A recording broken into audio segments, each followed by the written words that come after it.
Om Swastiastu. Assalamualaikum warahmatullahi wabarakatuh.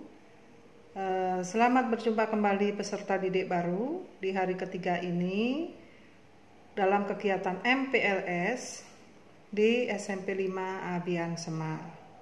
Anak-anak, selamat datang di SMP 5 Abian Semal dan Ibu ucapkan selamat kepada kalian yang sudah menjadi siswa di sekolah tercinta ini, yaitu di SMP Negeri 5 Abian Semal. Semoga kalian nantinya memperoleh prestasi di bidang apapun di SMP 5 Abian Semal ini.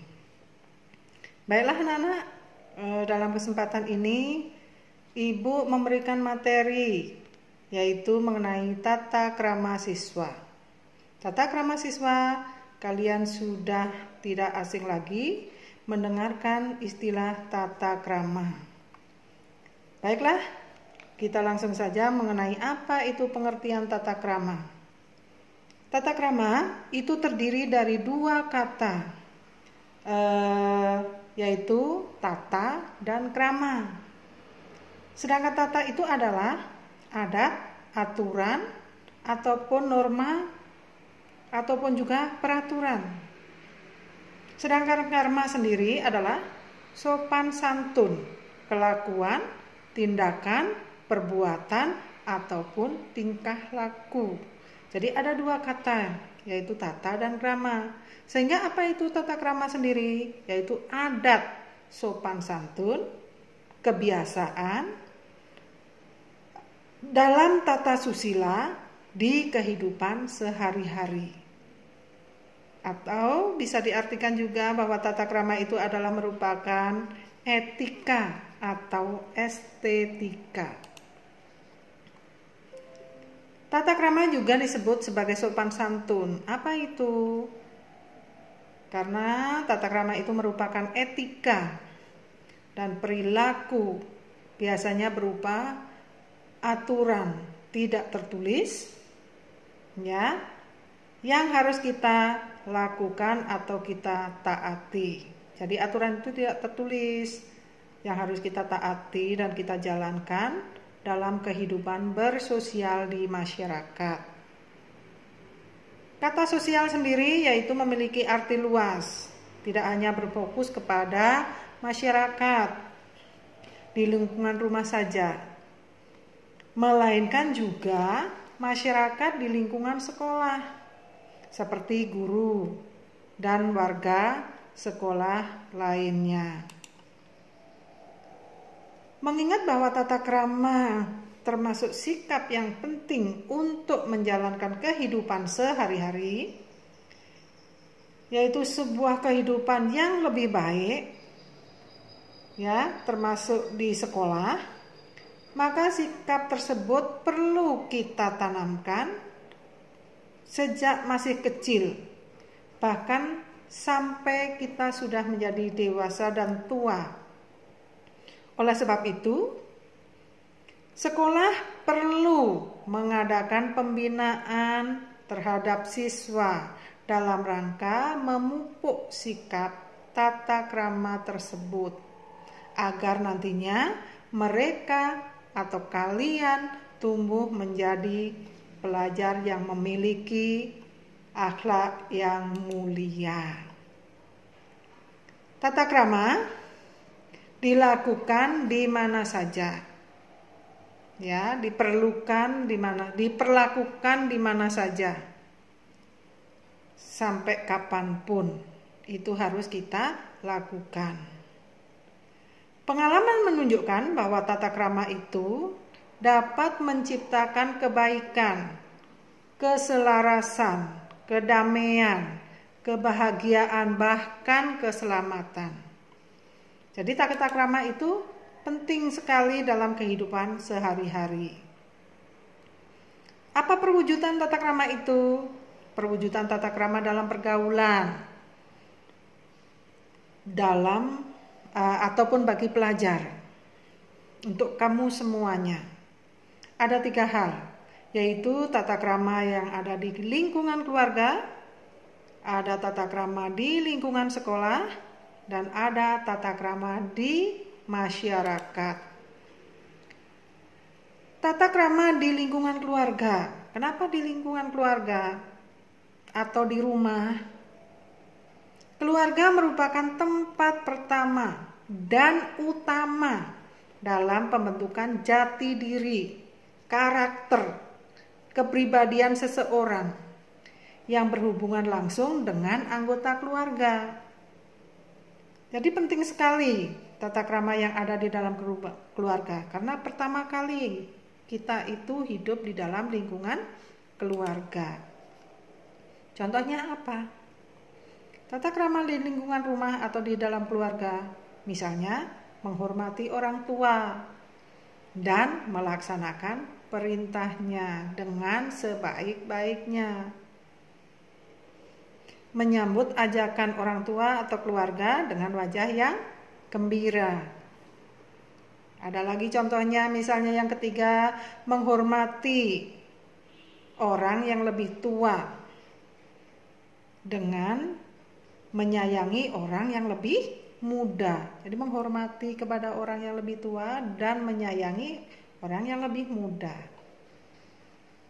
Jika kita diajak bicara, kita harus memperhatikan, menunjukkan sikap kalau kita itu diajak bicara. Jangan cuek, jangan menyepelekan atau mengabaikan. Misalnya ada aturan lagi atau tata krama lagi mengenai minta izinlah kalian kalau keluar rumah sebelum berangkat ke sekolah atau kemanapun kalian keluar rumah dalam kegiatan apapun selalu harus minta izin. Kemudian contoh berikutnya misalnya mengucapkan salam kalau kita datang dari kemanapun, ya, biar kita selamat dan seterusnya. Kemudian yang selanjutnya mengenai tata krama di sekolah. Tadi di lingkungan keluarga. Sekarang yang kedua adalah tata krama di lingkungan sekolah. Kenapa? Sekolah merupakan tempat bersosialisasi terpenting bagi anak didik ataupun siswa dalam lembaga yang formal yang memiliki aturan-aturan yang harus dipatuhi.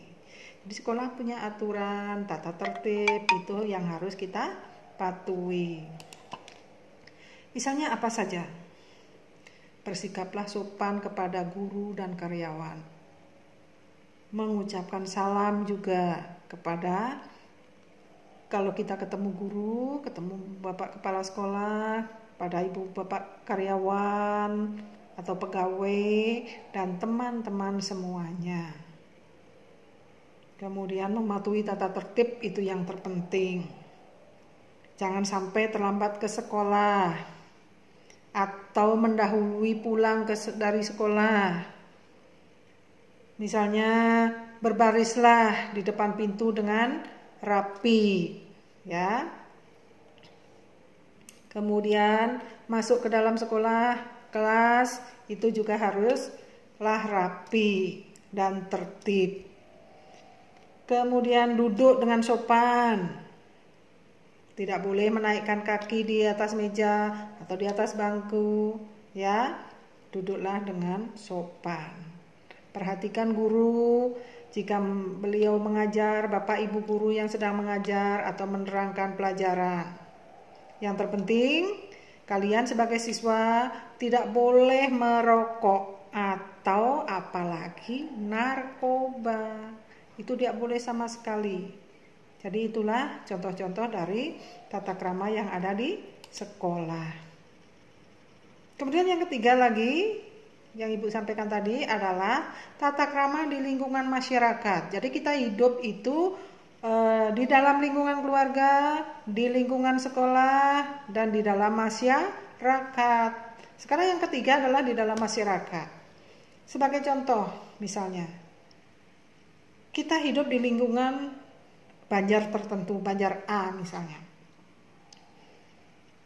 Karena di lingkungan masyarakat itu adalah sebagai kontrol sosial yang berangkat dari kebiasaan, adat istiadat, dan norma ya dalam masyarakat yang merupakan tempat bertemunya berbagai lapisan masyarakat yang berbeda latar belakangnya.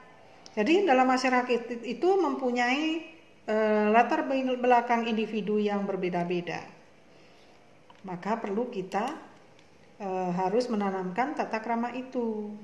Contohnya masih juga yang sepele, misalnya mengucapkan salam apabila kita bertemu dengan warga masyarakat. Apalagi kepada orang yang lebih tua. Kita wajib menghormati orang yang lebih tua dan menyayangi yang lebih muda. Kalau kita bertamu, kita wajib mengetuk pintu. Ya, mengetuk pintu, mengucapkan salam supaya orang yang ada di dalam rumah itu tahu siapa yang datang. Jangan nyelonong saja, ya. Kemudian saling menolong sesama tetangga. Jadi, kalau ada tetangga yang berkesusahan, ada tetangga yang perlu pertolongan, kita wajib memberikan pertolongan. Kemudian contoh lagi misalnya menghargai saran dan pendapat orang lain. Tidak boleh harus bahwa pendapat sayalah yang paling benar. Tidak boleh. Kita harus menghargai pendapat orang lain. Kemudian ada tata krama yang mengenai komunikasi dalam pergaulan. Komunikasi itu penting sekali bagi kita dalam pergaulan. Berhasilan pergaulan, keberhasilan persaudaraan itu karena komunikasi sehari-hari.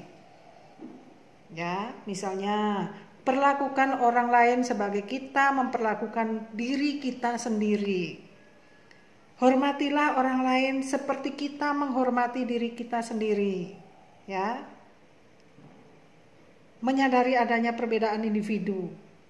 Tidak boleh pendapat sayalah yang paling benar atau sayalah yang paling benar, sayalah yang paling pintar, itu tidak boleh.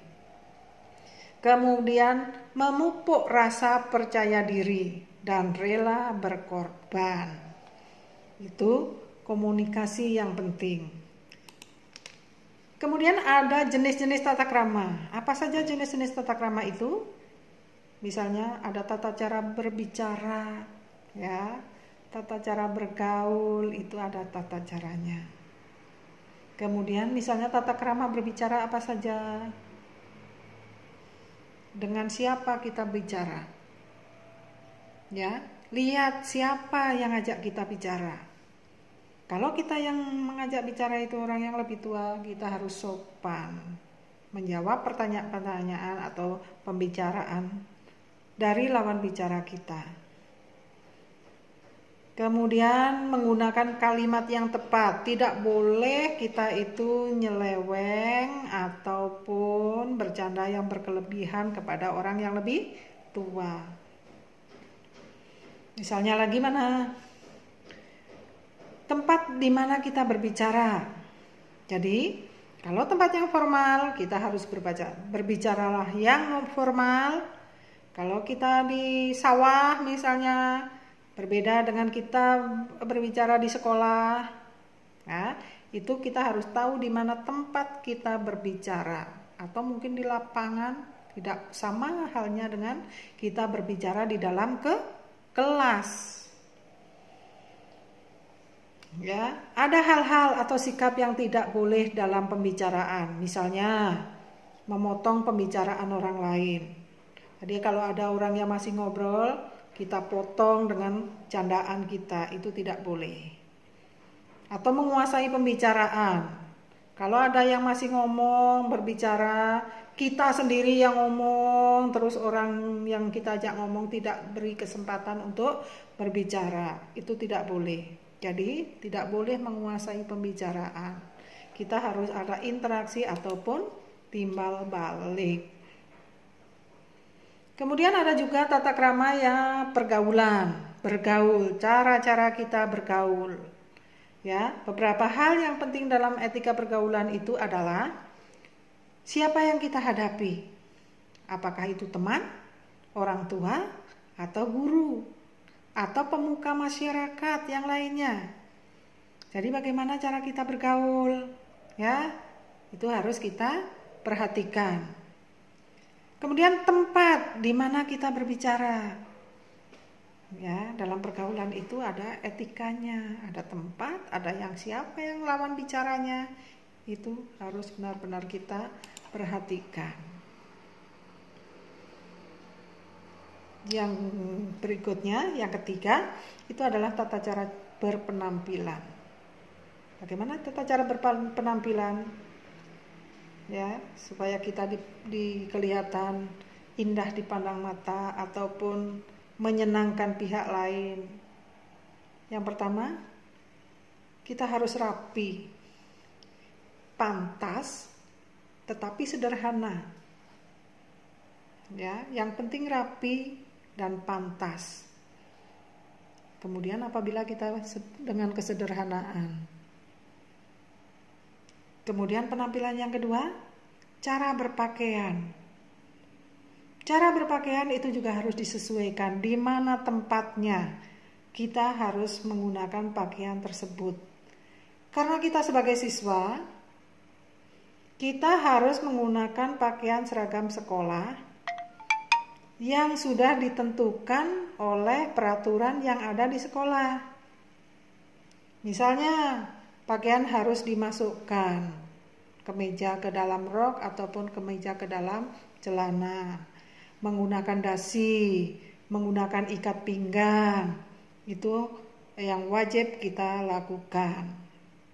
Kemudian, pilihlah pakaian yang tidak terlalu longgar ataupun terlalu sempit. Ya, jadi jangan terlalu longgar, terlalu kebesaran, nanti pakaian kebesaran jadinya, atau terlalu sempit, ya. Biar dibilang seksi, itu tidak boleh. Yang berikutnya adalah jangan asal mengikuti mode. Karena mode-mode yang kamu lihat itu selalu bagus, tapi belum tentu mode itu berlaku sesuai dengan keadaan kita. Kemudian yang terakhir, itu adalah tata krama menggunakan fasilitas umum. Menggunakan fasilitas umum walaupun itu bukan milik kita sendiri, tapi kita harus menggunakan tata krama juga. Yaitu misalnya buanglah sampah pada tempatnya. Jagalah kebersihan, baik di dalam kelas maupun di sekitar halaman. Taman umum juga harus kita jaga kebersihannya, jangan diinjak-injak, jangan diambil bunganya, peliharalah dengan baik. Kemudian sopan berkendara di jalan. Nah, itulah kira-kira tata krama yang Ibu sampaikan. Kemudian nanti seandainya ada tugas, Ibu akan susul dengan tugas yang akan Ibu kirimkan lewat WA masing-masing. Mohon perhatiannya kepada anak-anak sekalian. Ibu ucapkan banyak terima kasih dan kemudian selamat belajar, selamat bergabung di SMP 5 Abian Semal ini. Terima kasih. Ibu sampaikan Om Santi Santi Santi. Waalaikumsalam warahmatullahi wabarakatuh.